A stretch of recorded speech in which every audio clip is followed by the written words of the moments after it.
kan hmu angin hei hi artui tester ani a tun chol ni lo thleng tur khi ko thanin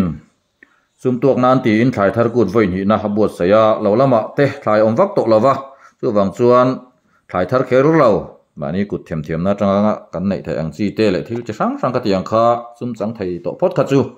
tho turin ko sang hiam mi pui te nge na hei chan chu sa light and sound sub committee te na sound system an leina bat yang mazat la om no kha na turatan ti ani a hei hi karon tho ve don ani hei artui tester ani a hei ma kut chuak ve ti mayang pat sang sang man sang sang te ka la khoma thiang karon siam chuak ve a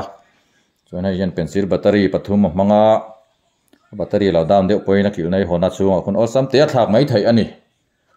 hei hi thanem nga in kausan sum turani ti hria in min lo chan sak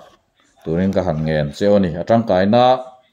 he ka ram post du kher chan chu tang kai na shelo ta chon en ngot chon a hau ang reng view maya chu wang chon atang kai na te kan lo hriat lok na tan ti in karon post ani hei hi dor nei te le artui tam tham deuh lei te tang khan a chia le tha tlan zung zung na khan osam em em a tin artui lo lei khol da na rei deuh to siam dona a chia le tha an te zung zung na te po khan atang kai em em a gas tuk bula te da mai thai ania battery thak zung zung tur thak zun zut ngai lo turin hisab deuh ania pencil battery po pathum ngot amang ka ti to kha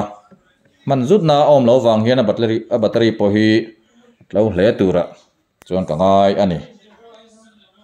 ti mai te hi ni zang khai te ol sam te ni a man po tiang gas tuk bula te da mai tur ani a man dona hian hei hi on le san pa po ngai to chuang lo artui tia zuk da na lo te tian nim khan eng mai ni ti khain artui kha chiang nge tha ti kha ol sam takin sia zung zung thei ni hei hi thanem ngai takin kau san sum turani ti hria in lo chang don ania ti kha mi puite kau san mi puite kan ngen cheu ni